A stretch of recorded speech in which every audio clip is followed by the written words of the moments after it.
Ito daw buenísimo. You should capture that.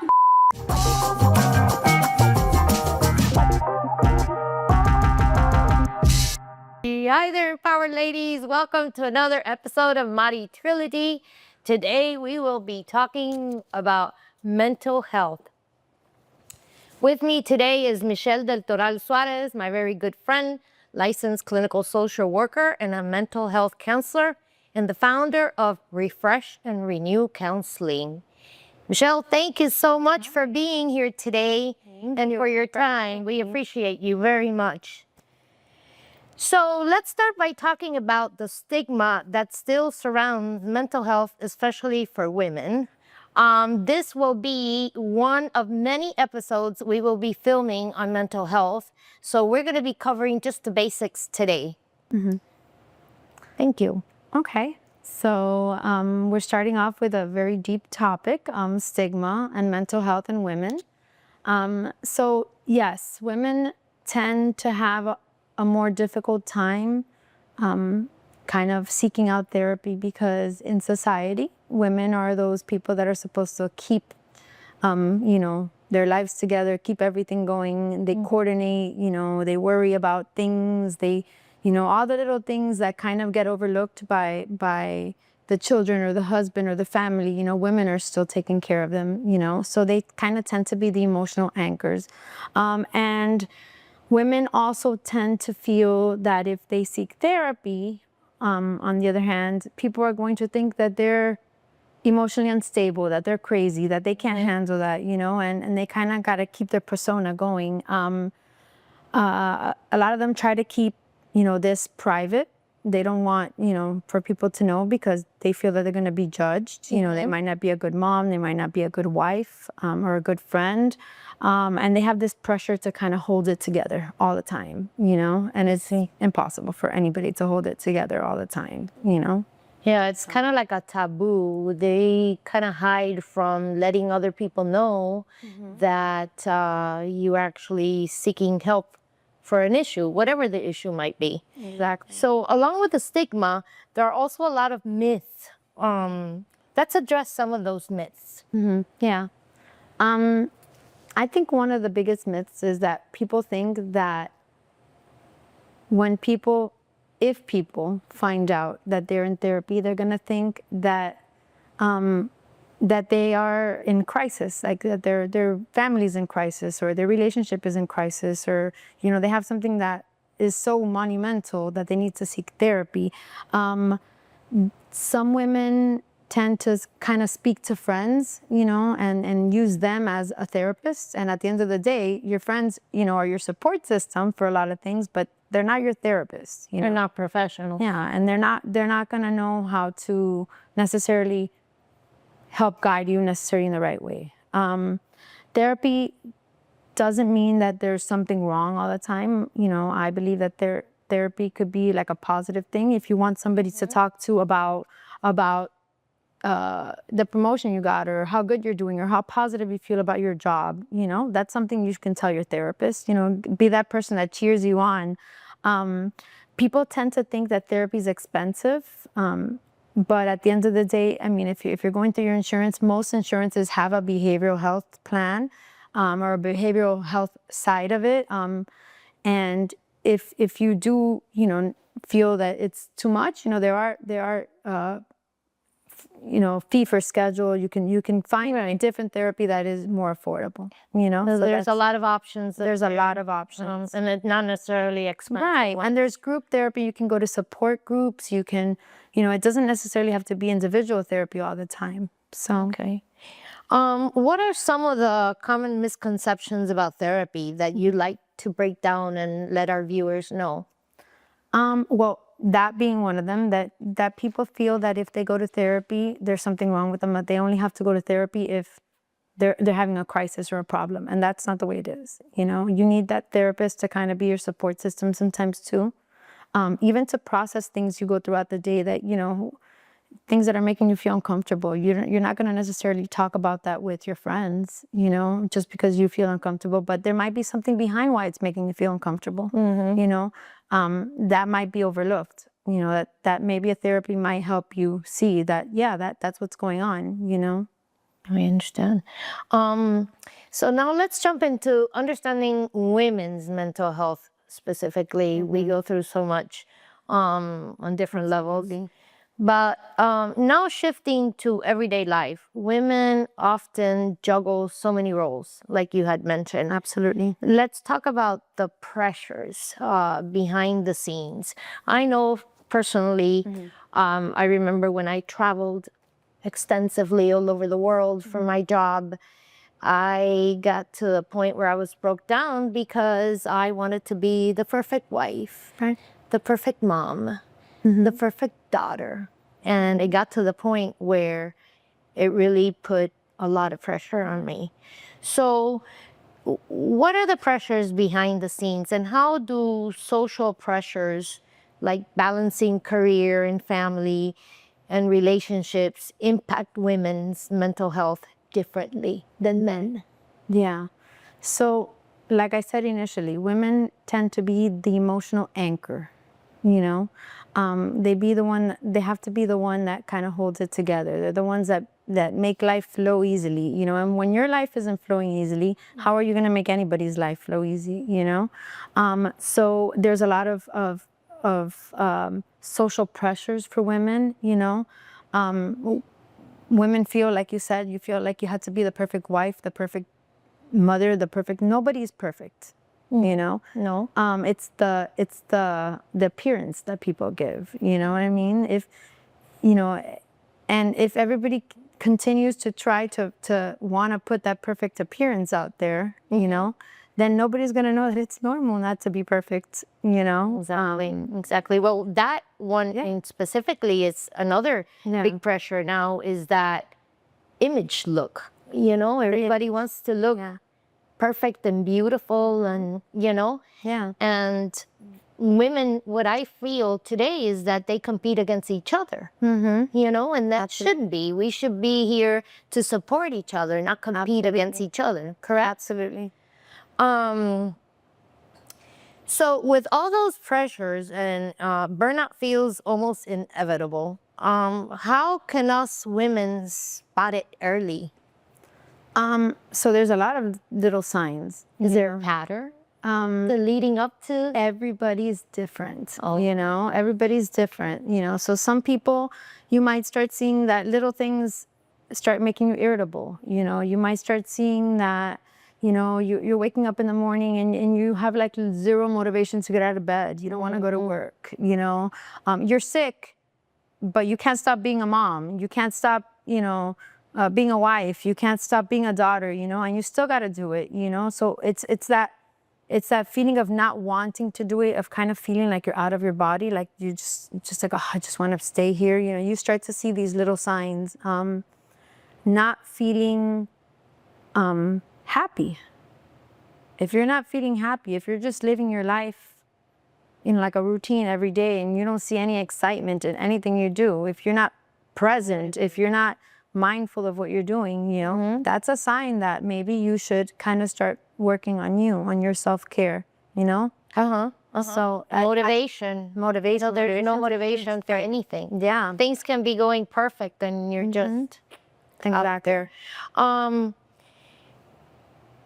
What are the signs of burnout, and how can we recognize them before reaching a breaking point? Like I said, that lack of motivation, that zero desire to do things, that feeling hopeless, feeling like you're living in a like on a repeat cycle, you know, like you have no ambition, no desire, no, you know, just living your life every day, you know. I mean, I feel like that's kind of like a sad way to live, to just live, you know, just doing the same thing over and nothing to look forward to. You know, feeling disconnected, you know, feeling like, you know, maybe even like looking at social media, kind of seeing, oh, look how happy they are, they're here, and look how happy they're. And kind of social media is the devil, you know. It's great to post pictures and things like that, and it's beautiful, and many people have social media for that. And if you like to post those things, that's great. But don't feel bad because so and so is in Europe, or this person is in, skiing, or this person, everybody, has their thing. It kind of tends to make people that already are not feeling mentally prepared to see that, kind of makes them feel bad, So Okay, so let's dive into some empowerment tools. Yes. What are some coping strategies, and what can women actually do in their daily lives you can recommend when women feel stuck? Okay. One of the things that I think is exercising. Yeah. I think exercising is the number one motivator, and I'm not saying everybody's up for going to like waking up super early in the morning and going to exercise, but even if it's walking around your block, or just, walking up and down the stairs at work, parking your car further, kind of getting your blood moving, riding your bicycle, walking outside your house, doing like an exercise in front of your TV, Right. If you kind of feel that you're overwhelmed, taking a step back, breathing, taking, 5 seconds in, 5 seconds out, kind of putting oxygen in your brain, in your system helps. Something else is, something that feeling okay asking for help, knowing that you're not perfect, and not feeling sorry, not saying, oh, I'm sorry I have to ask for this, but I need this, Of course.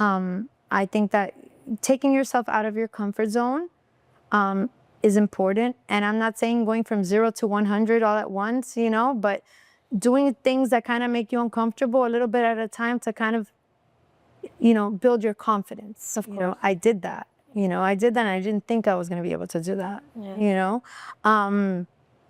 Movement, like I said, exercising, those things are good. Doing things you enjoy, reading. If you like reading, go, read. If you like different things you like, doing things that make you happy, taking a mental health day if you can at work, overwhelmed, take a day off if you can. Yeah, that's very important. Time for yourself, actually. Self-care. To not do anything, Absolutely. just think. And the most important, don't feel bad about seeking therapy or seeing someone or talking to someone. You don't have to go from 0 to 100 in one day. You can seek a consultation, a 15-minute consultation. Not everybody is gonna necessarily align with who they choose the first time. So, Of course. So part of coping is learning, which is something I struggled with for a very long time, is learning to say no, absolutely. which is tough. So let's talk about boundaries. Any collaboration on the boundaries that maybe, I know you've mentioned some, but any more that you can dive into? Absolutely. You have to take care of yourself. You have to take care of what makes you feel uncomfortable, and some people think that saying no to things is like you're rejecting them. You're rejecting the other person, you're rejecting the situation, you're rejecting, and it's not. You're not necessarily rejecting what you're doing is you're protecting yourself. You know what I mean? I get it. And you have to feel confident that it's okay to say no. If you don't want to do something, no, I don't want to do it. And you have to let people know that it's you're not doing it because of a personal reason. You just don't want to do it. And there's nothing wrong with that if it's going to make you feel uncomfortable. Just say no. To the things you can, obviously. Of course. Yeah. Of course. So community plays a big role in our mental health. How does building supportive communities help with mental health, especially for women? Right. Caregivers, leaders. What's your take on that? Yeah. I do believe that women need friends. Women need a support system, and I believe that not every woman has the ability to know a bunch of people or to, work in a field where you have to interact with people. Some people might work in a very, lonely job at home, whatever, but there's support groups out there, whether it's joining a group of people that like to walk or joining a group of people that listen to music together, or going to a poetry reading, and if you can't do that, there's telehealth support groups, you know what I mean? There's groups everywhere, especially in with today's technology and the way things are on the computer. There's groups, you know. It's always good to have people that can kind of, you know, support what you're doing, or that you have questions pertaining to something. Just like, for example, if you get a certain dog, you can get on the internet and look up groups that have this dog if you have questions about this dog. You know what I mean? If you're going through something with your child because so and so whatever is happening, there's groups of those people that are kind of going through the same thing as you. Yeah, you know, you're not alone. So to have somebody that kind of shares the same experience is important, you know, and see how they see it, because not everybody sees it. Never thought about that, but I know there's a lot of support groups, free support groups out there for, you know, for everything. Yeah, I know there's one for diabetes, and I've been there's bereavement support groups. There's so many. The point is not to bear it alone. It's to seek either therapy or groups and people that can help you through the process. And if they can't, they will know somebody that will. Of course. And that's what friends are. That's why it's good to have friends. You know, if you feel you have something, you know, you need something, you ask a friend. And it doesn't mean your friend is going to do it for you, but maybe they can help, you know, refer you to someone, or kind of guide you a little bit on who to go to. Actually, human interaction is amazing. It's so important. And it is so important. What advice do you give women who don't feel like they have that community, or feel isolated or supported? I know you mentioned the support groups. Right. Anything else? Well, apart from, you know, support groups and things like that, I mean, it's important to kind of see what is it that you are lacking. You know, what is it that's making you feel like this, you know? And that's where I think counseling and therapy comes in. Okay, you get to process things with someone, you know? It's not like the therapist isn't going to fix your problems, but they're going to kind of help you talk about it, see it, process it, and kind of think of it from a different light, you know? So that's very important. Yeah, very important. They actually help you look at what you're lacking, and you said it the right way. Right. So, when do you feel women should seek starting therapy or seeking help?